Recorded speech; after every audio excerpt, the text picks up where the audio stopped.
Muy buenas tardes con todos. Sean bienvenidos a este webinar organizado por el Colegio de Abogados de Arequipa. Reciban, como siempre, los saludos de nuestro decano, el doctor Alfredo Álvarez Díaz, y de su junta directiva. El día de hoy tenemos un tema muy importante, ya que hoy día estamos en el Día del Consumidor. Pero antes de proseguir y presentar a nuestra invitada, quisiera recordar a todos que durante la transmisión va a salir un link donde pueden registrar su asistencia a todos los participantes. Para ello deberán tener en cuenta que deben ingresar el número de su DNI y asimismo van a tener que, una vez que han ingresado el número, van a tener que eh, aceptar con un clic el, el, el momento que marcan el DNI y va a... Muy bien, dado con ello, quiero presentar por el Día del Consumidor un tema muy importante que vamos a tener hoy día, denominado el ápice del derecho al consumidor, una mirada a las principales figuras y derechos. Para ello tenemos a nuestra invitada, la doctora Marcia Arellano Mesa, quien es abogada titulada por la Universidad de Lima con estudios de maestría concluidos en Derecho de la Propiedad Intelectual y de la competencia de la Pontificia Universidad Católica del Perú. También especializada en las áreas de derecho concursal, derecho administrativo, propiedad intelectual y protección al consumidor. Además, es socia del bufet Rebás Alcázar y de las Casas. Bueno, sin más preámbulo, quiero darle la bienvenida, doctora Marcia, a este espacio del Colegio de Abogados de Arequipa. Muy buenas tardes. Buenas tardes, gracias Uriel. Es un placer para mí estar con ustedes, perdón, en esta tarde.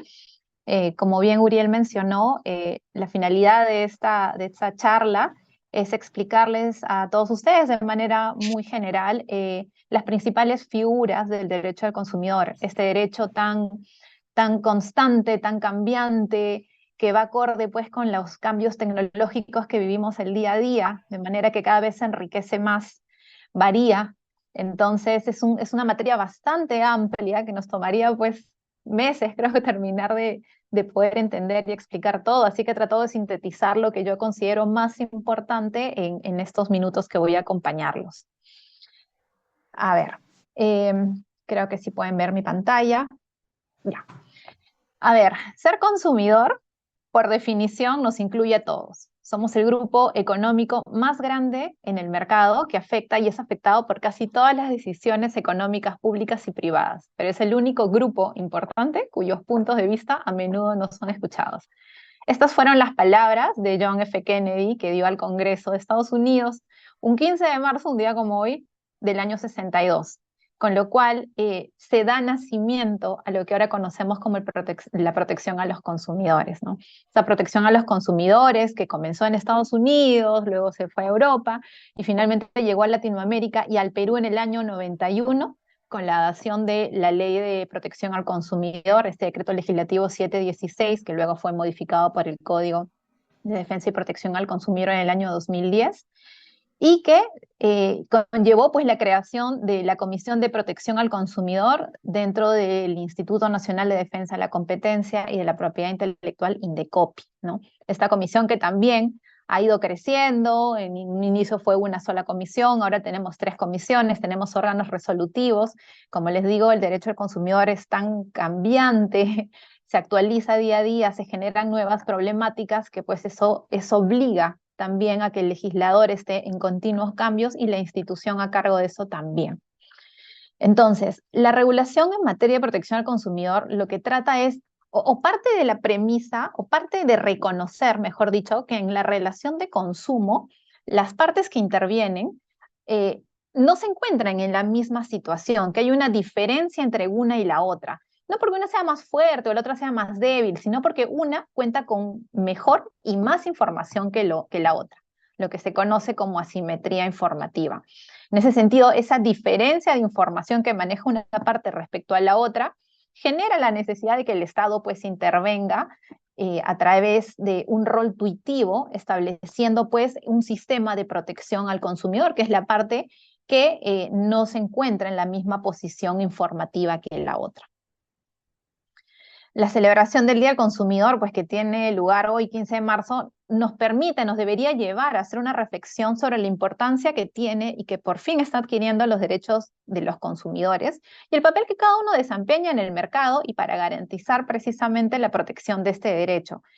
En este contexto, pues estamos involucrados los consumidores, organismos públicos, empresas privadas, asociaciones, todos con un papel distinto e importante que desempeñar en el mercado. Entonces, la protección al consumidor nace de la necesidad de establecer los derechos y deberes que tienen mutuamente proveedores y consumidores en el mercado, a fin de promover un desarrollo económico social, justo, equitativo y sostenido. Es por ello Es por ello que la política de protección al consumidor es tratada como una política de Estado y debe ser considerada como un instrumento de desarrollo económico que promueva el equilibrio entre consumidores y proveedores. Así, la Constitución, en su artículo 65, reconoce este rol tuitivo del Estado al señalar que el Estado defiende el interés de los consumidores y usuarios y que para tal efecto garantiza el derecho a la información sobre los bienes y servicios que se encuentran a su disposición en el mercado, velando en particular por la salud y la seguridad de la población. Es decir, de este artículo 65 podemos encontrar tres roles del Estado: el rol defensor del interés de los consumidores y usuarios, el rol de garantizar el derecho a la información que se debe ofrecer a los consumidores en el mercado, que los proveedores deben ofrecer a los consumidores del mercado, porque recuerden, partimos de la premisa de que no compartimos la misma información, y el rol de velar en particular por la seguridad y la salud de la población, por tratarse pues de bienes jurídicos de especial importancia que requieren de una mayor tutela estatal. En ese sentido, el actual régimen constitucional tiende a proteger al consumidor, pero sin que ello implique una actuación paternalista, porque ello finalmente resultaría contraproducente para todos los que estamos involucrados en el mercado. Ahora, dentro pues del derecho de protección al consumidor tenemos muchas figuras. La más importante, la estrella, es el consumidor. Y en ese sentido, el Código de Protección y Defensa del Consumidor señala que se consideran consumidores a todas las personas naturales o jurídicas que adquieren, utilizan, disfrutan como destinatarios finales productos o servicios en beneficio propio o de su grupo familiar o social, siempre que actúen en un ámbito ajeno a la actividad empresarial o profesional. Es decir, no se considera consumidor a quien adquiere, utiliza o disfruta un producto o servicio que lo utiliza normalmente para los fines de su actividad económica. El código también recoge y protege de manera excepcional a los microempresarios en el marco de su actividad económica que evidencien una situación de asimetría informativa con el proveedor respecto a aquellos productos o servicios, eso sí, que no forman parte del giro de su negocio. Más adelante vamos a explicar un poco más sobre en qué consiste la protección al microempresario y los motivos de eso. Bueno, entonces, como les decía, el consumidor puede ser una persona natural o jurídica. En el caso de la persona natural, lo que el código señala es que hay casos donde las personas naturales pretenden realizar una actividad económica a partir de la adquisición de un bien o de un servicio. Entonces, eso en sí per se no debería descartar la calidad de consumidor que tiene esta persona natural, porque el pretender realizar una actividad económica no necesariamente nos hace empresarios, no necesariamente nos saca de esta esfera de protección que el Código de Consumidor nos da, por lo que debe tenerse en cuenta determinados criterios, como por ejemplo el criterio de la habitualidad. De esta manera, si bien puede verificarse pues, que un consumidor adquiere un bien o un servicio para realizar una actividad lucrativa, lo cierto es que si no se verifica que dicha actividad constituye una actividad empresarial a la que el denunciante, el consumidor que denuncia, se dedica de manera habitual, entonces este califica como un consumidor. Así, por ejemplo, una persona, digamos yo, que adquiere un inmueble con la finalidad de arrendarlo, puedo ser considerada consumidora en la medida que yo no me dedique, pues, a actividades inmobiliarias, ¿no? O sea, no tenga esta habitualidad en la actividad económica. En este tipo de casos, Jane de Copia ha señalado que el hecho de pretender dar, por ejemplo, en alquiler un inmueble que ha adquirido, constituye una disposición puntual de mi patrimonio, pero no una actividad económica que me quite la calidad de consumidora. Entonces, el concepto de habitualidad en la actividad para poder determinar si una persona es o no consumidora no está ligado necesariamente a un número determinado de transacciones. Es decir, no significa que si yo alquilo este departamento que compré 6 meses al año o 6 meses en un año, entonces ya dejé de ser consumidora, porque cada caso es distinto y deberá evaluarse de manera individual. De manera que, como les comentaba, estas disposiciones puntuales de patrimonio tienen que analizarse caso a caso, y siempre que no existan indicios, evidencias de una vocación de permanencia en el mercado, permanencia en el sentido de realizar de manera permanente una actividad económica, entonces pues podemos señalar que no hay habitualidad en esta actividad y por tanto una persona natural que adquiere un inmueble y lo destina a un fin específico económico no necesariamente deja de ser consumidor. Por ejemplo, digamos el caso de una persona que compra un auto y lo arrienda para que un tercero lo utilice, para que un tercero brinde servicio de taxi. Este alquiler puntual no puede pues implicar que esta persona natural que lo alquiló, se dedique de manera permanente al servicio de arrendamiento de vehículos, pues, ¿no? Entonces, como les digo, persona natural que realiza un acto de disposición patrimonial puntual, no necesariamente deja de ser consumidora, sino que dependiendo de la habitualidad de esta actividad, puede todavía quedar comprendida dentro del concepto de consumidor. Además de la habitualidad, lo que dice la norma y la jurisprudencia es que también hay que ver pues el uso que se le da a este activo que genera o que me hace o que genera que la persona sea considerada consumidora. En ese sentido, la posibilidad de que una persona natural pueda destinar de manera accesoria o eventual un bien de uso personal para una actividad empresarial, es decir, que le dé un uso mixto, no significa que dicha situación o dicho uso mixto le quite a este consumidor la calidad de consumidor protegido. Este criterio también se aplica a personas naturales, por ejemplo, que usan o disfrutan de un bien de manera personal y a la vez para las labores asignadas por su empleadora, o sea, pese a que no son los adquirentes del producto. Por ejemplo, digamos que una empresa le da a un trabajador un celular para que pueda atender a los clientes, pero también lo utiliza de manera personal durante el día e incluso los fines de semana.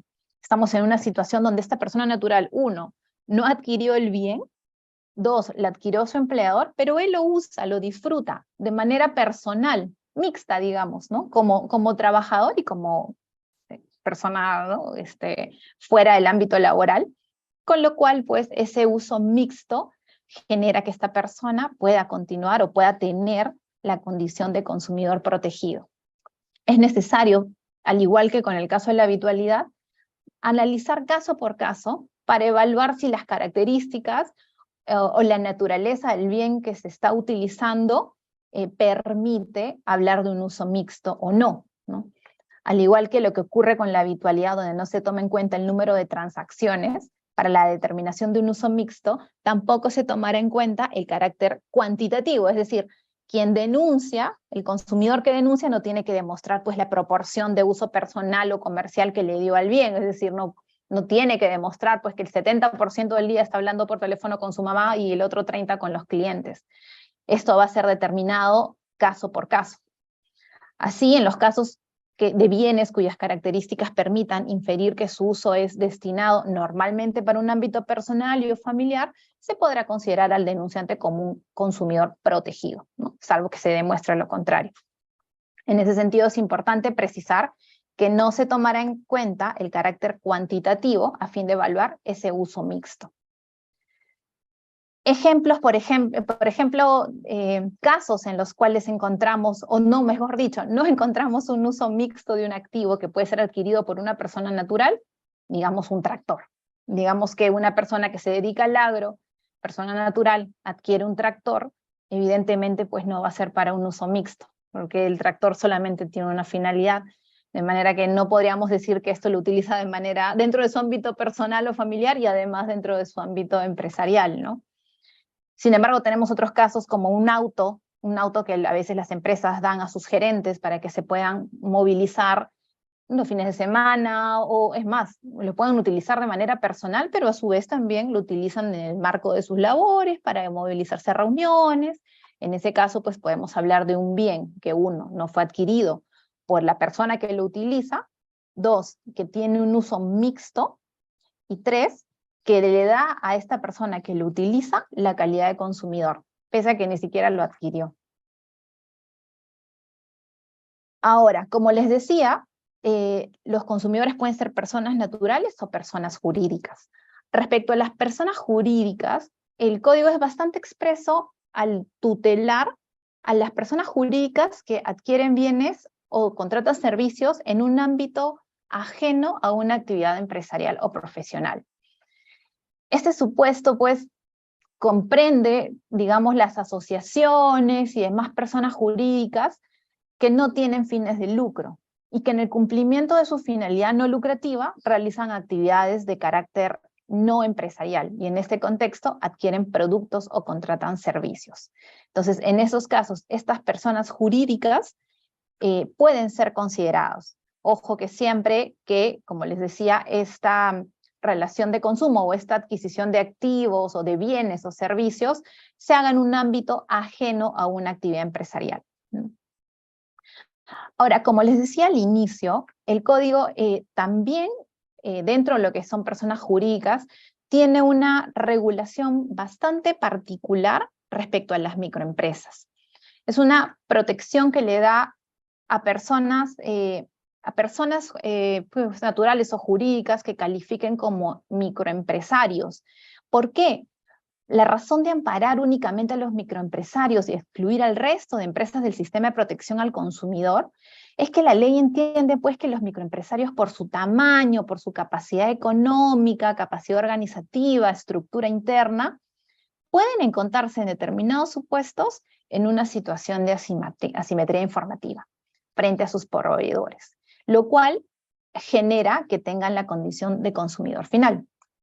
En ese sentido, la norma asume, pues, que las microempresas no se encuentran en la capacidad de generar desde su interior mecanismos para superar la situación de asimetría informativa en la que pueden encontrarse frente a sus proveedores.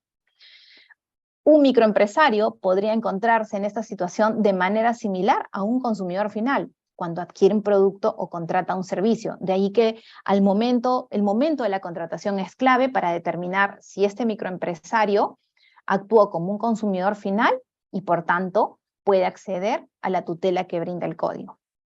Ahora, para que el microempresario pueda acceder a la tutela del código como un consumidor, tiene que cumplir 3 requisitos. El primero es que tenga la calidad de microempresario.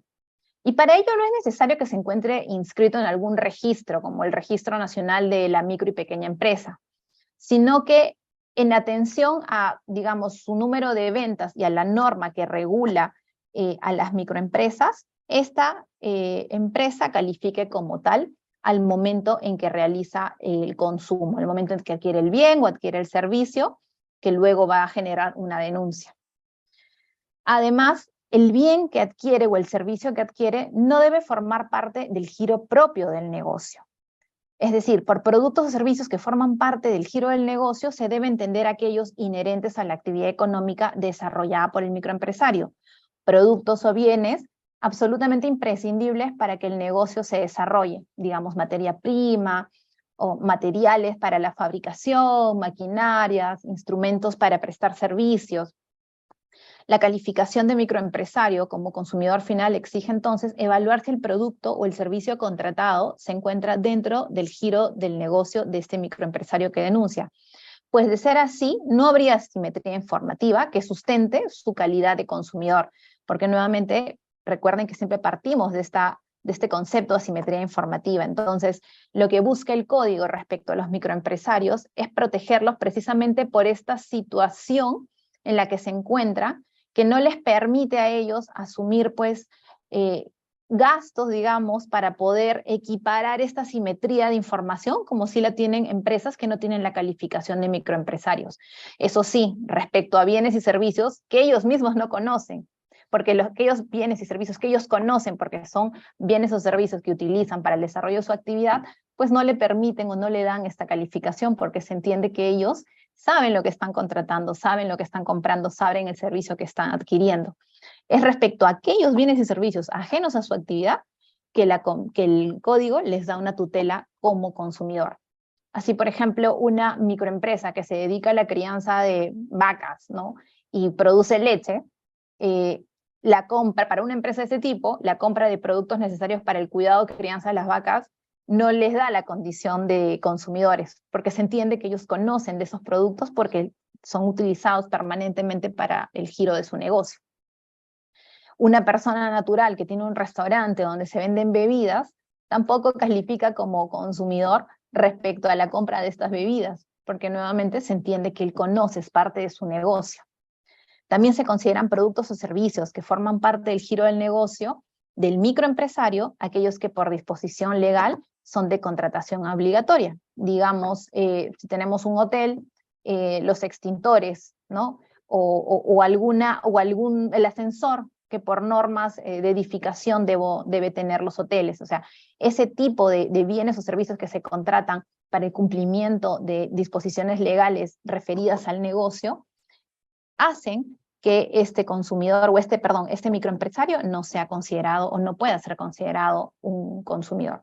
Situación distinta, por ejemplo, si es que un microempresario dedicado a los servicios de taxi instala dispositivos GPS en sus autos para poder ubicarlos en caso de robo, ¿no? Evidentemente estos dispositivos GPS pues no los está poniendo en atención a ninguna norma o disposición legal, lo está haciendo como un mecanismo de seguridad, y no se puede decir que esto forma parte del giro del negocio, porque no lo necesita para realizar su actividad. Sin embargo, él quiere dar una seguridad adicional a su negocio y por tanto la adquisición, si hubiera algún problema con la adquisición de esos GPS, esto sí podría ser denunciado por el microempresario ante la comisión, porque respecto a estos GPS sí es considerado pues un consumidor. No respecto al taxi en sí, porque es una microempresa que tiene, digamos, varios taxis, pero sí respecto a los GPS que le pone a cada uno, ¿no?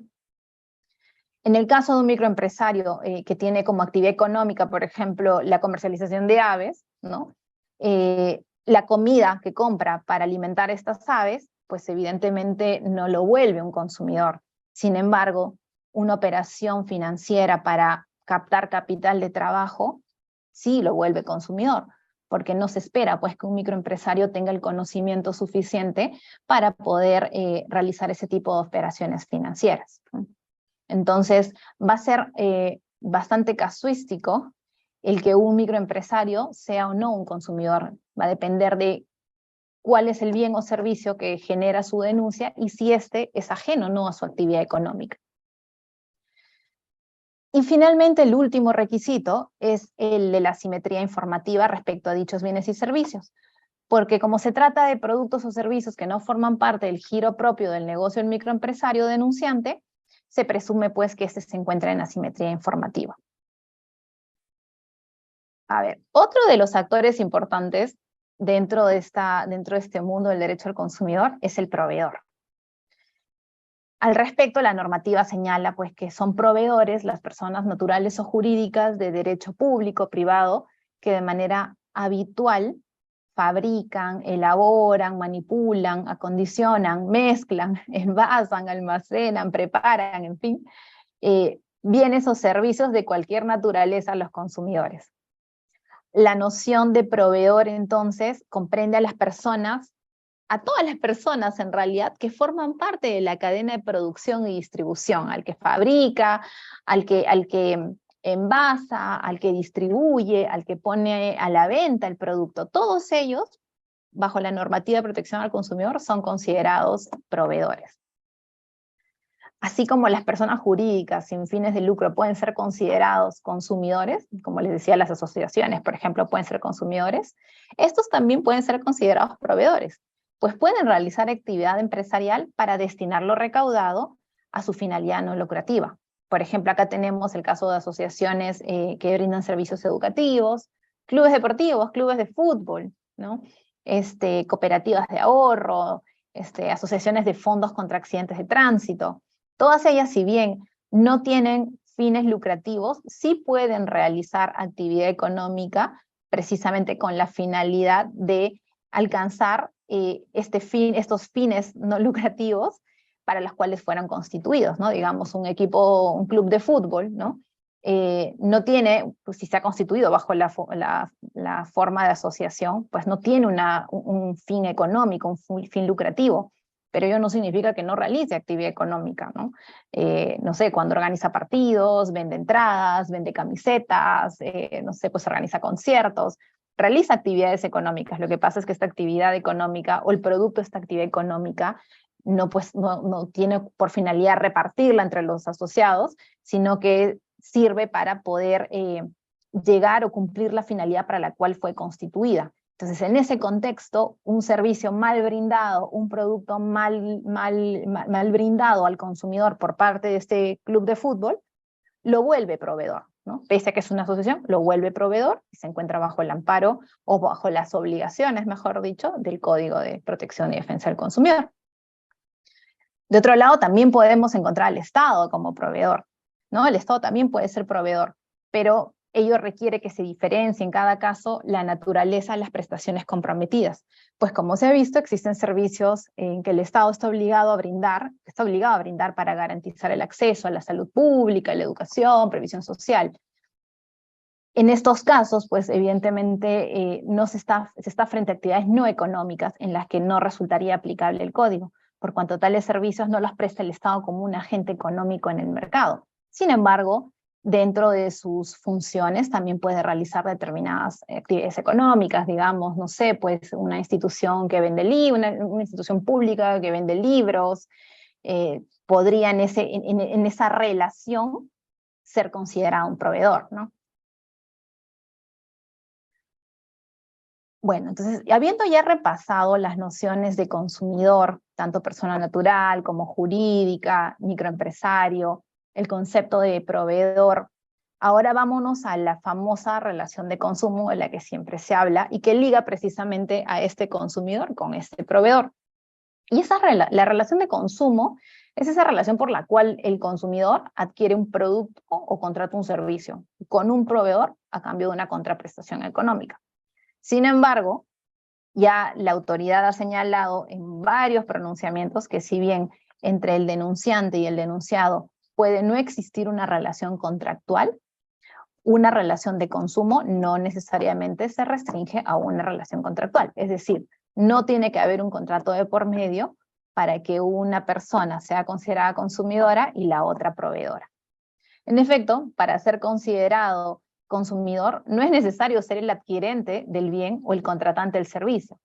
O sea, puede ser considerado consumidor aquel que disfruta o usa los bienes, aunque no los hubiese adquirido, como sería, por ejemplo, el caso de la familia del comprador, ¿no? Una persona puede entrar en contacto con un bien o un servicio de muchas maneras, sin que necesariamente lo haya adquirido directamente como propietario o sin que incluso medie una relación contractual con el proveedor. En ese sentido, se considerará consumidor tanto al adquirente como a las personas de su entorno familiar o social más cercano que se encuentren usando y o disfrutando del bien. Por ejemplo, en estos casos encontramos compras a favor de un tercero, como un seguro que yo puedo contratar para mi madre, ¿no? En esos casos, tanto mi madre como yo somos consumidoras si es que hubiera un problema con el seguro. Mi madre tranquilamente podría ir y presentar su reclamo, ejercer sus derechos como consumidora, pese a que ella no adquirió el seguro, pese a que yo lo adquirí, porque es finalmente ella quien se beneficia del servicio que yo he adquirido. Ello significa que si alguien adquiere bienes para obsequiarlos, por ejemplo, por el Día del Padre, por Navidad, y el producto resulta defectuoso, entonces tanto el que adquiere como el beneficiario de ese regalo podrán activar el régimen de tutela al consumidor. De este modo, podemos ver que las instituciones de protección al consumidor no coinciden necesariamente con aquellas que guía el derecho civil contractual, sino que tienen un alcance distinto, porque la norma que regula la protección al consumidor tiene conceptos un tanto más extensos, ¿no? Como es el caso de la relación de consumo, debido a esta especial protección que se brinda a los consumidores y el impacto que ello tiene en el mercado.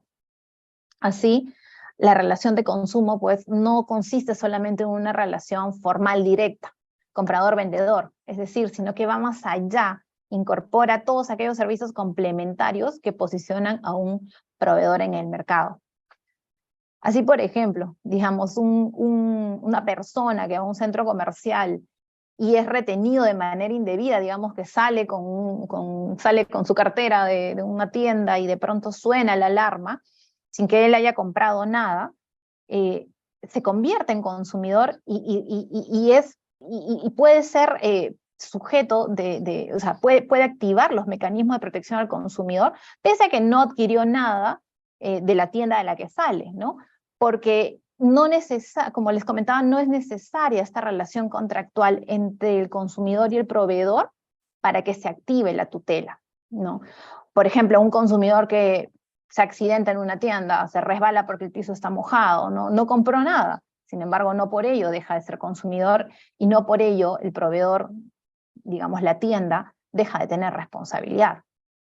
O sea, el hecho de que el consumidor disfrute también de un producto o un servicio ofrecido por el proveedor, incluso a título gratuito, tampoco excluye o libera al proveedor de su deber frente al consumidor. Digamos que nos encontramos en un supermercado y nos hacen degustar distintos bocadillos, distintas comidas, y estas comidas resultan que están malogradas, no por el hecho de que fueron gratuitas, el supermercado puede eximirse de responsabilidad. O sea, no por el hecho que fue gratuito, de que no se pagó nada por ello, se genera una extensión de responsabilidad del establecimiento, quien en este caso opera como proveedor, y la persona afectada como consumidora.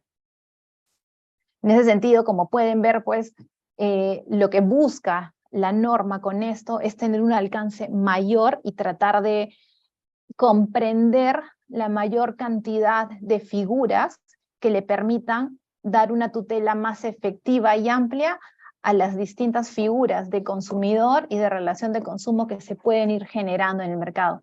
Evidentemente, esto es parte de una casuística que viene años desarrollándose a través de normativa y jurisprudencia que, como les comentaba al inicio, es materia viva que se va alimentando el día a día. Bueno, habiendo definido los principales actores, consumidor y proveedor, dentro de este mundo del derecho al consumidor, consideré importante, pues, explicarles los principales derechos que tienen los consumidores en este contexto. Y el primero de ellos es el derecho a la información. O sea, a pesar de que el consumidor es quien mejor sabe qué es lo que interesa, qué es lo que quiere comprar, qué es lo que quiere contratar, no necesariamente tiene a su disposición toda la información que le permita adoptar la decisión más conveniente. En efecto, o sea, los proveedores, como consecuencia de su experiencia en el mercado, suelen tener mayor y mejor información sobre los productos y servicios que venden. Por tanto, existe siempre un problema de asimetría informativa entre proveedores y consumidores que puede llegar a generar distorsiones que pongan al consumidor en la incapacidad de elegir soluciones adecuadas, distorsiones que se generan precisamente porque uno tiene más información que el otro. En términos económicos, esta asimetría informativa eleva los costos de transacciones del mercado, es decir, costos en los que las partes deben incurrir para poder celebrar una operación que satisfaga de la menor manera posible los intereses de ambos, precisamente porque uno tiene más información que el otro. Casi todos los problemas vinculados o de aplicación a la normativa de protección al consumidor puede verse resumido, digamos, en dos grandes categorías. La primera son los problemas de información, y la segunda, los problemas de idoneidad en el producto o servicio.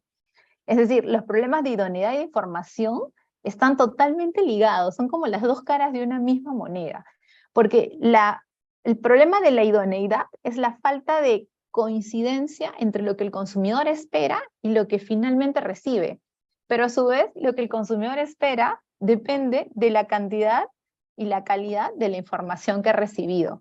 Por eso es que muchas veces se habla de que ambos conceptos, información e idoneidad, están totalmente ligados y son como que la madre de toda esta regulación en materia de protección al consumidor. Los problemas de información son entendidos como los casos en los que el proveedor omite brindar información relevante o la brinda de manera defectuosa, de modo que impide que el consumidor evalúe correctamente la contratación del bien o servicio que desea adquirir. O si lo hace, no lo haga de manera adecuada. Ahora, ¿qué tipo de información es la que el proveedor debe brindar a los consumidores? Los proveedores tienen la obligación de poner a disposición de los consumidores toda la información necesaria, relevante, para que el consumidor pueda tomar una decisión de consumo adecuada. En ese sentido, lo que se debe informar, lo que el proveedor debe informar, va a depender de lo que el consumidor espera. Y lo que el consumidor va a esperar o va a adquirir va a depender finalmente de la información que el proveedor le dio.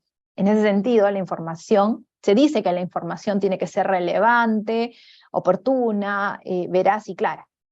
La información relevante es esa información mínima que por su importancia para efectos, que es una información mínima de importancia tal que el consumidor la necesita saber para poder tomar una decisión. Es una información necesaria para que el bien o servicio que adquiera resulte idóneo para el fin por el cual lo adquirió o contrató. En ese sentido, para determinar si la información era relevante, es necesario entender o preguntarnos si la omisión o la revelación de esta información hubiera podido cambiar la decisión de consumo que realizó la persona. Es decir, si se le hubiese dado la información completa o se le hubiese dado la información, el consumidor hubiese actuado de la misma forma, hubiese comprado ese producto, hubiese contratado ese servicio. Ahora, respecto a la información oportuna, pues cuando hablamos de información oportuna nos referimos a que la información tiene que ser entregada en el momento en el que el consumidor la requiera o que el consumidor la necesite, ¿no? Digamos, si es que voy a adquirir un auto, necesito en ese momento saber todas las características del auto, las garantías, qué cosa cubre, qué cosa no cubre, cuánto cuesta un mantenimiento. Lo necesito saber en ese momento, cuando voy a contratar, cuando voy a comprar. Que me den esa información 2 meses después de que realicé la operación de consumo, ya pues no, para mí ya esa información ya no es oportuna, porque yo ya tomé una decisión de consumo meses atrás sobre la base de la información que me dieron. La información además tiene que ser veraz, es decir, verdadera, cierta, no me pueden dar información falsa. Y además esta información tiene que ser clara, es decir, tiene que ser una información que permita, o sea, que al consumidor le permita entender con claridad qué cosa es lo que está comprando, qué cosa es lo que está contratando, a qué debe de atenerse después. O sea, no podemos, esa información que el proveedor brinda, pues no puede ser información oscura, enredada, de difícil entendimiento, ¿no? Evidentemente todo va a depender del producto o servicio que se contrate, ¿no? Hay obviamente productos o servicios más sofisticados que requieren otro nivel de información y capaz otro nivel de entendimiento de esa información. Entonces va a depender mucho del producto que se compre o del servicio que se contrate, la claridad de la información que el proveedor tiene que entregar al consumidor. Otro de los derechos importantes, como les decía, pilar básico del derecho al consumidor, es el derecho a recibir productos o servicios idóneos. Es decir, productos o servicios que respondan a la finalidad para la cual fue contratado o adquirido. En ese sentido, la idoneidad es esa coincidencia entre lo que el consumidor espera y lo que efectivamente termina recibiendo. Y como les decía, lo que el consumidor espera va a depender de la cantidad, calidad de información que haya recibido del proveedor. Si se parte de que el proveedor suele tener más información sobre los bienes o servicios que ofrece en el mercado, entonces podría decirse que él se encuentra en mejor posición para tomar precauciones sobre en qué condiciones puede ofrecer un bien o un servicio, ¿no? En ese sentido, los proveedores son responsables por la idoneidad y calidad de los productos y servicios que pongan a disposición de los consumidores en el mercado, debiendo los productos o servicios responder a la finalidad para la cual han sido adquiridos o contratados. Ahora, para ver si un producto es idóneo o no, esto tiene que analizarse de manera abstracta, considerando lo que normalmente esperaría un consumidor razonable, salvo que los términos o condiciones presentadas, expuestas por el proveedor, se tenga que entender algo distinto. Entonces, Para determinar qué es lo que el consumidor espera de un bien o servicio, es importante reconstruir un modelo ideal del bien o servicio que adquirió, dadas las circunstancias de dicha adquisición. En ese sentido, el análisis de idoneidad pasa por la reconstrucción de ese bien o servicio que hubiera esperado el consumidor, para luego ver y comparar con el bien o servicio que efectivamente terminó recibiendo. En ese sentido, la idoneidad se sustenta en tres pilares básicos, tres garantías básicas que la norma recoge: la garantía implícita, la garantía expresa y la garantía legal. La garantía implícita es la obligación que tiene el proveedor de poner bienes o servicios que satisfagan las expectativas de los consumidores, tomando en cuenta los fines y usos previsibles del bien o servicio que ha vendido. Por ejemplo, digamos, si yo adquiero pues un auto en el mercado, espero que sea un auto de primera en el mercado, salido a tienda, espero que ese auto tenga, el motor esté nuevo, las luces estén perfectas, las lunas se bajen y suban de manera adecuada, ¿no? Que no tenga ni un rayón. Es decir, eso es lo que un consumidor espera de un bien de ese tipo, de esa categoría. No me lo tienen, o sea, el proveedor no tiene que decirme o tiene que ser específico en que el carro va a venir con motor, que el carro no va a estar rayado, que el carro no va a estar golpeado, porque es lo que el consumidor espera respecto a un bien de primera categoría o de primer uso, es precisamente que no venga con esas fallas, con esos defectos. Digamos, si adquiero una licuadora, lo que espero es que esta licuadora funcione, que licúe los productos, que haga jugo, no sé. No me tiene que decir el proveedor, y esta licuadora va a licuar por si acaso, porque se entiende que esa funcionalidad viene per se con el producto. Si voy a una peluquería para que, no sé, pues me peinen o me arreglen, yo no espero pues que salir con, digamos, el cabello quemado, ¿no? No me tiene que decir la peluquera que no me lo va a quemar, es algo que yo espero, porque eso es algo inherente al servicio que estoy contratando. En eso consiste esta garantía implícita. Ahora, la otra garantía es la garantía expresa, que se refiere, como su nombre lo dice, a los términos y condiciones expresamente ofrecidos por el proveedor, que sean conocidas o conocibles por el consumidor utilizando pues una diligencia razonable, ¿no? Y que excluye la garantía implícita, porque expresamente el proveedor me está explicando en qué consiste el bien o servicio que estoy contratando. La garantía expresa en ese sentido puede estar referida, por ejemplo, a la limitación de las obligaciones a las que está sujeto el proveedor que comercializa el bien o servicio.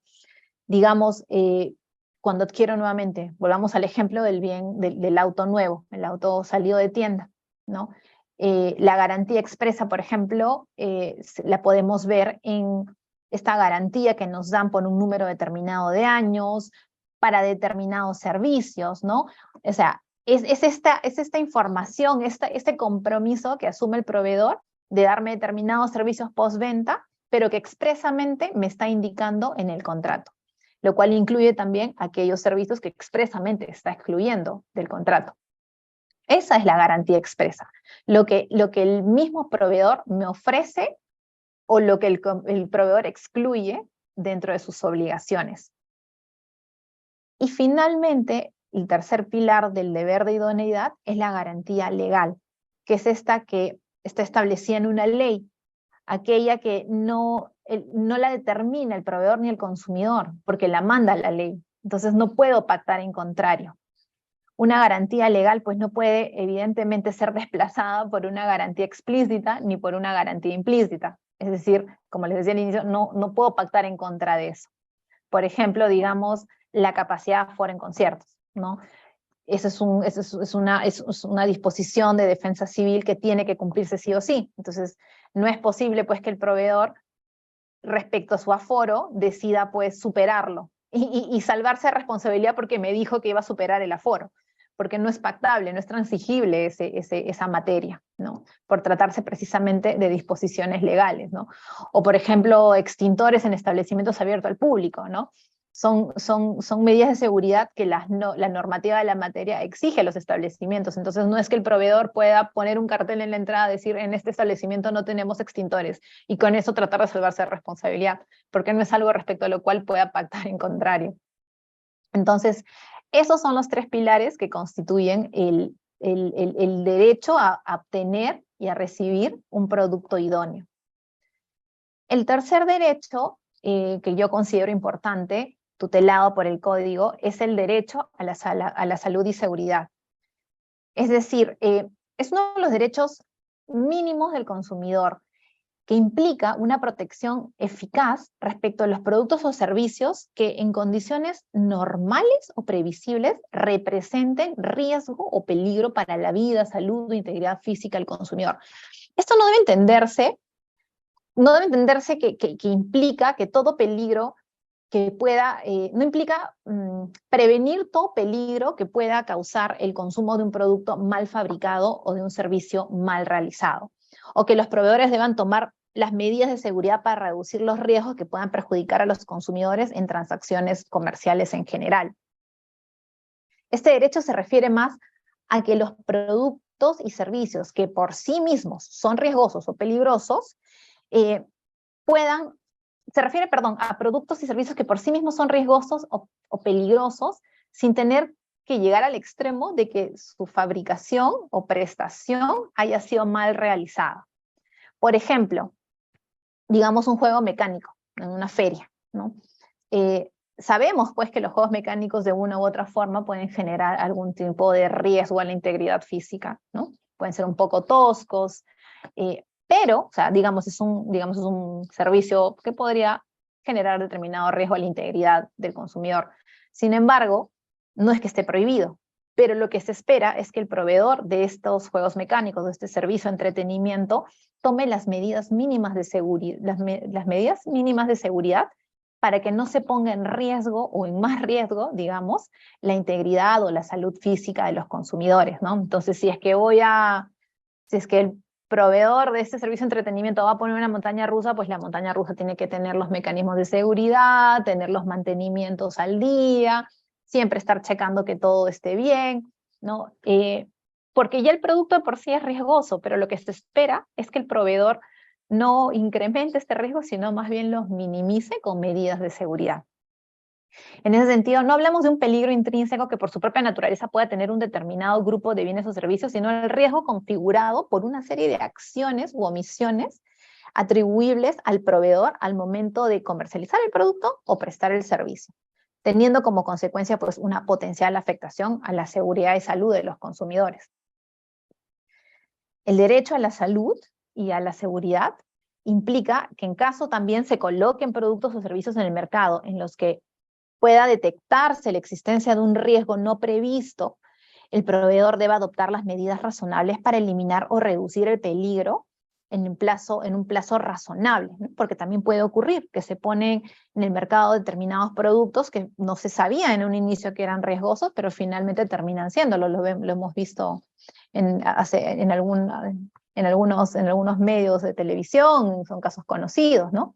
Entonces lo que acá se busca es que el proveedor adopte medidas razonables para eliminar o reducir el peligro en un plazo, como les decía, razonable, ¿no? Notificando a las autoridades competentes, retirando los productos del mercado, sustituyéndolos, reparándolos, ¿no?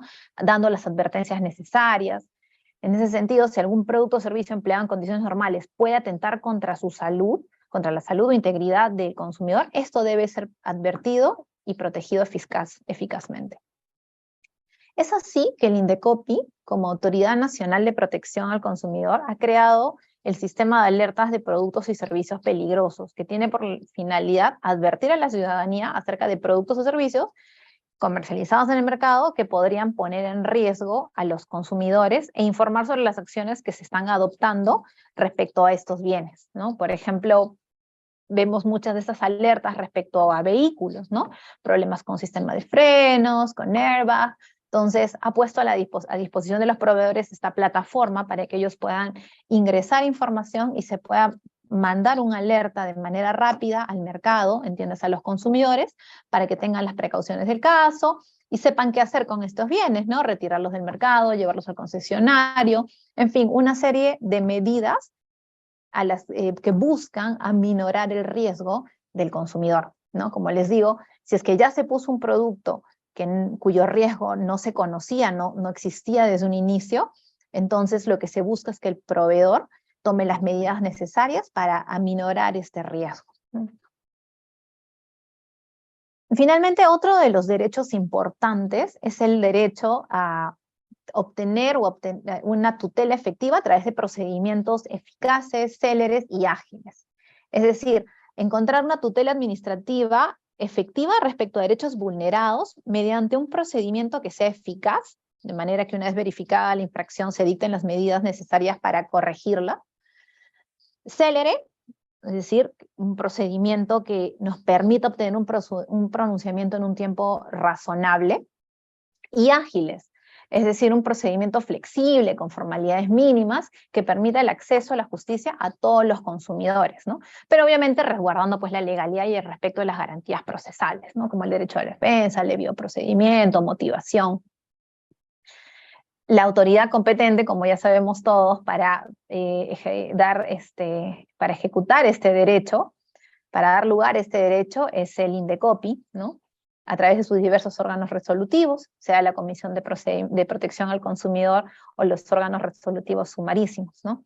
Sin embargo, el INDECOPI no posee atributos de jurisdiccionalidad, que son otorgados exclusivamente al Poder Judicial, de manera que sus pronunciamientos pueden ser llevados al Poder Judicial para revisión y eventuales nulidades, ¿no? Los procedimientos en materia de protección al consumidor se inician de oficio, de hecho todos son de oficio, ya sea por iniciativa de la propia autoridad o por una denuncia de un consumidor potencialmente afectado o afectado ya con la conducta, o incluso por asociaciones de consumidores. Esos procedimientos pues dan lugar o podrían dar lugar eventualmente de encontrarse responsabilidad del proveedor de multas de hasta 450 UITs, ¿no? Obviamente hay criterios para graduar esta multa. Y en el marco de estos procedimientos administrativos que buscan tutelar de manera efectiva los derechos de los consumidores, la autoridad está en la capacidad, está facultada para imponer medidas correctivas, es decir, no solamente multas, sino además medidas correctivas, o sea, mandatos, ya sea de oficio o a pedido de parte, que tienen por finalidad evitar que la conducta infractora produzca más efectos negativos o que en el futuro se vuelva a producir la conducta o corregir los efectos que ya se hubiesen generado en el consumidor.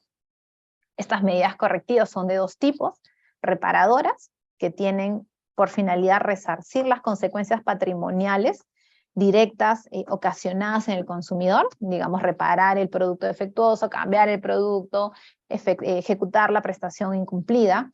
Nunca indemnizar, porque Indecopi no tiene facultades para eso lo tiene que hacer el Poder Judicial, pero sí determinadas medidas que permitan, pues, resarcir las consecuencias negativas patrimoniales en el consumidor. Y también tenemos las medidas correctivas complementarias, que tienen por objeto revertir los efectos de la conducta infractora, evitando que se continúen produciendo, digamos, decomiso del producto defectuoso, la destrucción de la mercadería, la clausura incluso del establecimiento, publicación de avisos rectificatorios, una serie de medidas que evitan pues que la conducta infractora, o que buscan evitar que la conducta infractora se produzca nuevamente en el mercado. Entonces, nada, esto ha sido de manera general, creo yo, los principales aspectos del derecho del consumidor. Espero que les haya sido útil. He tratado de ser como que bastante genérica, porque como les comentaba, es una rama demasiado amplia, de manera que pues sintetizar esto en algunos minutos es un poco complicado, pero espero haber podido generar en ustedes ese bichito, ese interés en seguir investigando y averiguando más sobre esta materia que es tan interesante y tan, personalmente me parece divertida.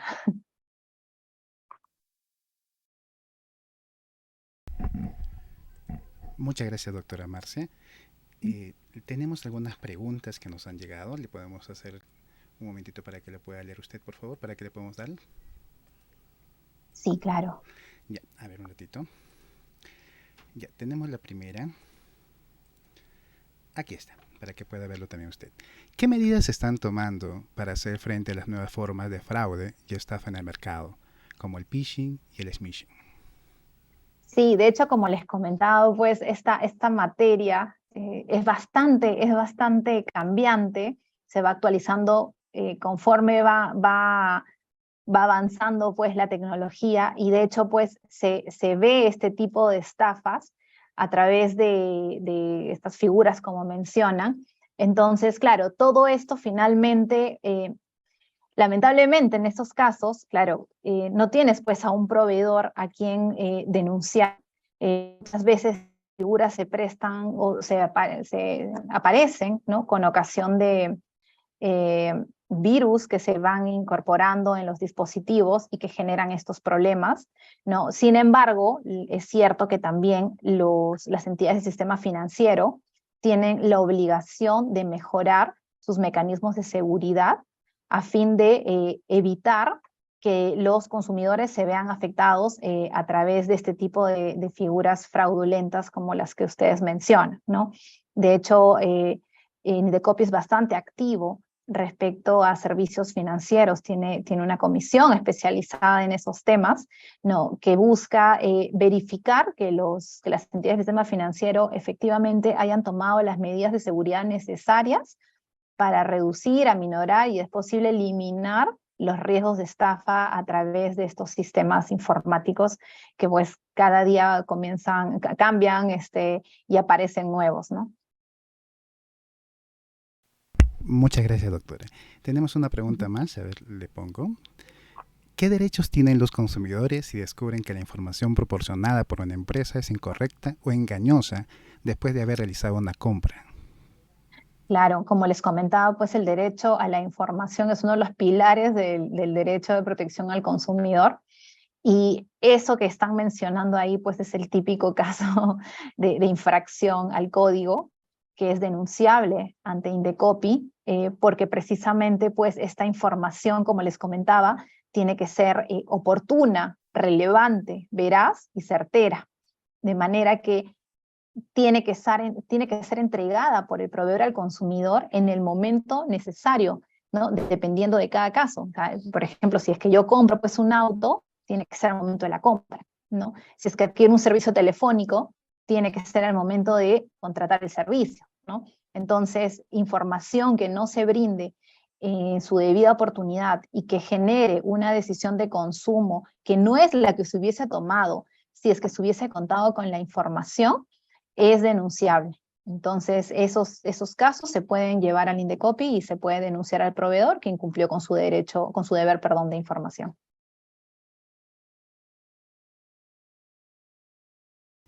También tenemos una pregunta más, dos preguntas más, se las leo por favor. Ujú. Bueno, acá vuelven a preguntar, ¿cómo se protegen los derechos de los consumidores en el contexto del comercio electrónico y las compras en línea? Sí, a ver, de hecho, el año pasado, si no me equivoco, creo que fue el 2020, con ocasión de la pandemia y todas estas compras por internet que se masificaron pues ante las medidas adoptadas por el gobierno que nos impedían salir de salir a nuestras casas, ir a las oficinas. La gente pues comenzó a utilizar mucho los medios de compra online.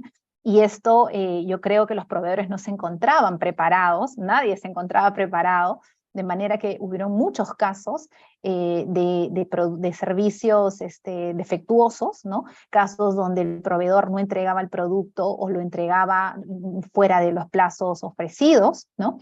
De manera que, como les comento, en ese año Indecopy sacó un proyecto de ley, el cual todavía no ha sido aprobado, pero que tiene por finalidad clarificar este tipo de servicios que ahora están tan en boga, ¿no?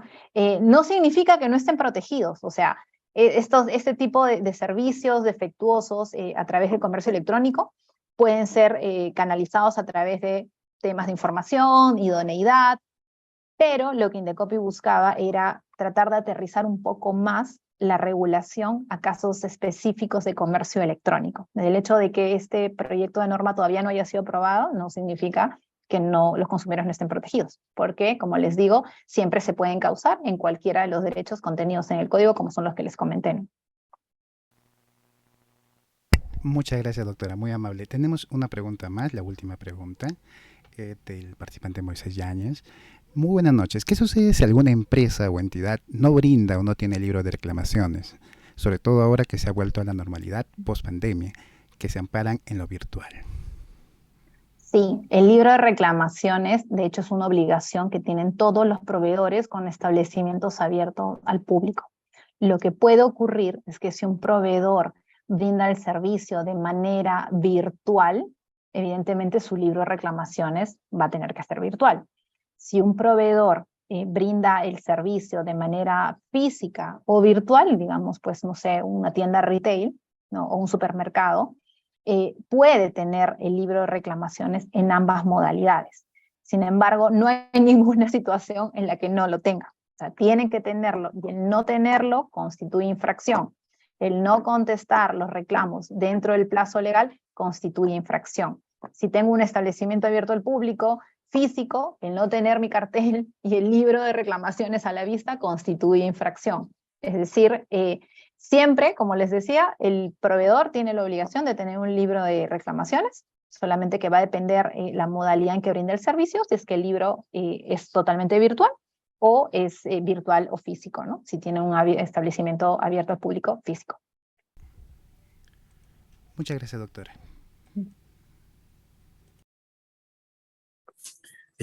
Queremos agradecer a todos los participantes por las preguntas que han hecho.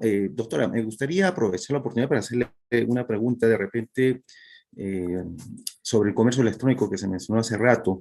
Si sería conveniente precisar algunas definiciones, por ejemplo, el comercio electrónico, no tenemos una definición en el Código de Protección al Consumidor y otras que que derivan del comercio electrónico. ¿Para usted sería necesario que se tenga algunas definiciones, algunas reformulaciones para la protección del consumidor digital o tal cual el Código de Protección al Consumidor puede responder? Lo que pasa es que el código, como les comentaba, tal como está en este momento, no es que no ampare este tipo de operaciones. Sí las ampara, sí las ampara. Lo que ocurre es que probablemente sea, o no probablemente, creo que lo más idóneo, para utilizar la palabra, es que ya habiéndose el comercio electrónico separado tanto del comercio tradicional, ¿no? Sí creo yo que hace necesaria una regulación especial. O sea, como les digo, no es que no esté amparada este tipo de operaciones, pero ya se ha separado tanto de los métodos, de las vías tradicionales de comercio, que sí yo creo que es necesario que tenga una regulación especial con las distintas figuras que pueden ir presentándose y que si bien encajan dentro de las que ya tenemos, pueden ayudar, creo yo, a la autoridad y a los consumidores para tener más claro de los derechos que estos tienen, ¿no? Doctora, bueno, no tenemos más preguntas. Quería agradecerle a nombre del Colegio de Abogados de Arequipa a usted, doctora Marcia, por esta oportunidad de un tema tan importante como es el derecho al consumidor y esperamos también que en alguna otra oportunidad también podamos tenerla en estos espacios. Muchas gracias a usted y muchas gracias también a todos los participantes. Gracias a ustedes, ha sido un gusto estar con ustedes esta y anoche. Muy bien, a nuestros participantes les invitamos también el día viernes, tenemos otros temas con los organismos reguladores, empezará desde las 3 de la tarde hasta las 7, tenemos todo un grupo de expositores acerca de los organismos reguladores y también de las funciones que tienen de cumplir. Muchas gracias, nos vemos entonces el viernes.